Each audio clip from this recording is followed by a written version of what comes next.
Hey guys, it's Hannah here, and today I am back doing a video I've seen quite a few people do at this end of year wrap up, and I wanted to do it myself because I really liked the idea. So this is the recapping the 2020 beauty favorites. Now I have been doing, I kind of started a series where I was reviewing my 2020 purchases. So there's kind of some there's obviously reviews in that of some of these products. Some of them I've already done, some of them are in my next lot to film. But I thought this was a really good idea to kind of see if I've actually used these products again this year, what I think about them. And also I won't be doing a 2021 favorites purely because I have been really not been wearing a lot of makeup. The whole COVID thing hit me more this year than it did last year. So I've not been wearing makeup much at all. I limited my purchases, I think. I hope I limited my purchases. I don't think I limited my purchases all that much. But yeah, so there is that. I won't be doing a 2021 favorites because I just kind of can't.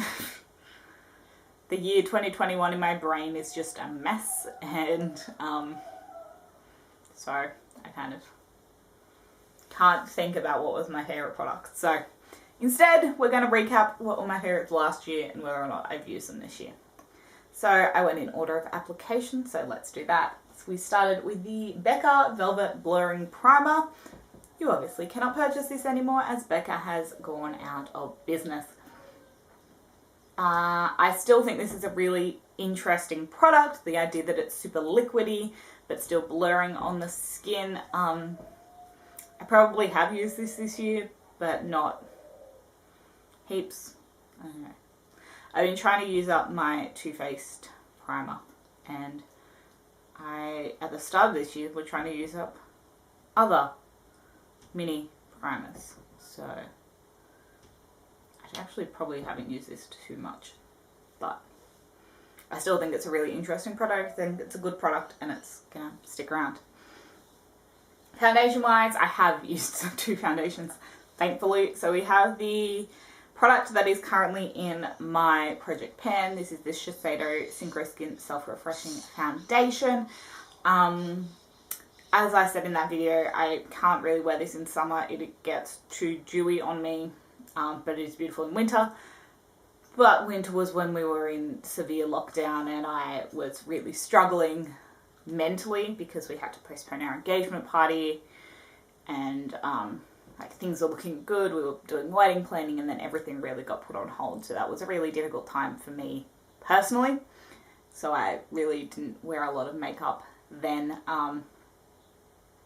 So I definitely didn't use this enough this winter. If you look at my project pan marks, I've also not used it anywhere much in the last 2 months. So yes. There's that. The other foundation, again, I haven't worn this a lot because I've been trying to use up the Too Faced Peach Perfect foundation because I have a backup of that and I really want to use that up. But this is the NARS Soft Matte Complete Foundation. When we were able to have our engagement party, I did wear this foundation. It is beautiful. It photographed really well. It is very full coverage, very long wearing. You really don't need a lot of product. And I think this finally came to Australia late this year. So if you're an oily skin girl who likes a full coverage, this is really nice. The CoverGirl Clean Matte BB Cream, I don't think I wore this. I don't think I wore this. I don't think I had reason to wear this. So. But it is still the best BB cream I've found for oily skin. So. Concealer, the Jouer Essential High Coverage Concealer. I have this on today. This is definitely still a concealer I use quite a bit. While I've been trying to pan the Rare Beauty one, I do kind of mix them because the Rare Beauty is super light and both coverage and colour. So it almost can give me reverse raccoon eyes. So I like to mix a little bit of this in with it to kind of give me the coverage I want where I need it, and then just use the Rare kind of more of highlighting, and I've been liking that. As I said, I have it on today, and I do think this is still a really beautiful concealer. And then powder was the Makeup Forever Matte Velvet Skin Powder Foundation. Again, the colour on this makes it hard for me to use as much. I have used this to set, and I really like it as kind of a touch-up powder, particularly on my nose. If my nose is not looking fantastic for whatever reason, popping a bit of this on really fixes it, which is nice. But yeah, so still liking that, not using it heaps. I think another colour would be better, but I'm still using it. Again, trying to pan loose powders though, so they take forever. Cheek products. We were talking about my love affair with Charlotte Tilbury powder products, and I mentioned that I didn't know if I'd bought the right colour of blush. I did. I ended up really liking the blush that I bought. But we have the Airbrush Bronze and Glow and the Airbrush Bronzer and the Film Star Bronze and Glow. The Airbrush Bronzer I got in the shade number 2. So it is definitely a dark bronzer. I think this is the darkest bronzer that I own. So you do sometimes, as a fair girl, have to go in with a lighter hand. But because I have this, where the bronzer is extremely fair, I wanted to have a contrasting colour. I still use this palette. I think this is beautiful. It's super easy when I don't when all I want to do is wear my matte glow play blush, and then I'm like, sweet, highlight, bronzer. Easy in this palette. Good to go. Beautiful. And then I did wear this for the engagement party as well, so that kind of tells you what I think about that. Speaking of matte glow play blush, this is in my project pan, not because I don't love it, but because I do, and I want to use it because it is a creamier product. I want to use it before it goes bad. I haven't swatched any of these, but I love this. I'm wearing it today, wore it for the engagement party. It is beautiful. It is flattening out. I have not gotten around to picking up another colour in this, but beautiful. Alright, then we went on to eyes, and we looked at the Natasha Denona Chromium Liquid Eyeshadow. I think I've worn this once. It's just, again, I haven't been wearing a lot of makeup, so when I do wear it, it's been very kind of neutral, boring. This is definitely more fun element, so I haven't worn this. I think I've worn this once. I still really like it. It's not dry. It's still super pretty and sparkly. So there is that. Maybe I will do a favorites, because as I'm going through, I'm starting to think of products that I could mention in some categories. Oh, I forgot my highlighter.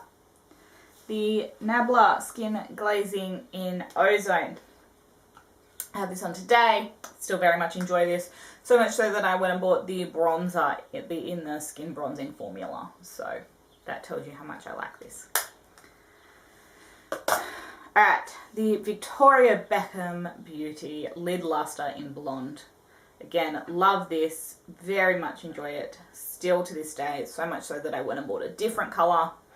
And it is not as beautiful as this one. But they have had a new colour come out. I think it's called Chiffon. And it's meant to have like reflective colours in it. I kind of want to see the swatches of that, because I might pick that up. So expensive. So beautiful. Love this one. Honey, not as fantastic as this.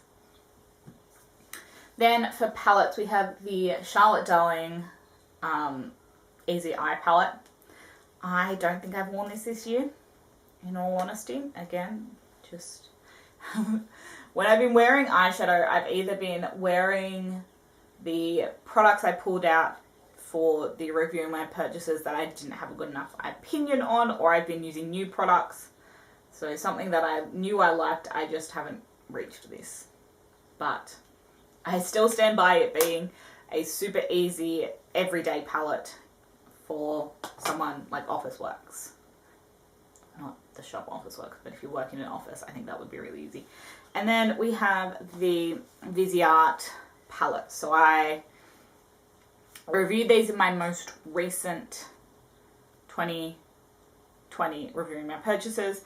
The Spritz is the one I've definitely used the most. I've definitely used this year. I don't think I've used these three this year. I just have a lot of eyeshadow. And I have not worn makeup enough to wear all my eyeshadows. So, there's that. But, really great formula, really cute palettes. Still a fan.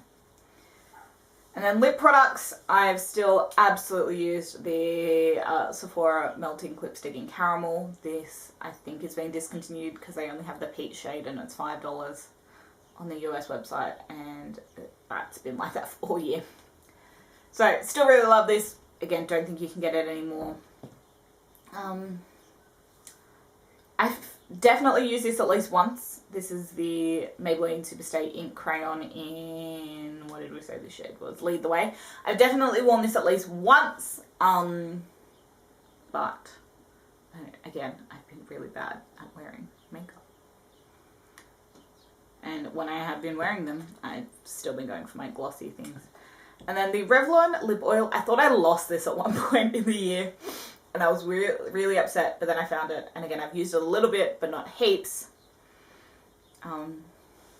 So, moral of the story, I've not worn makeup enough this year to wear products. But, as I said, I don't know if I'm going to do a 2021 favorites, but then as I've been going through, there's a few things that I think I want to talk about. So, I might pull some things out. We'll see. I will let you know. The other thing, the Kush Brow Gel.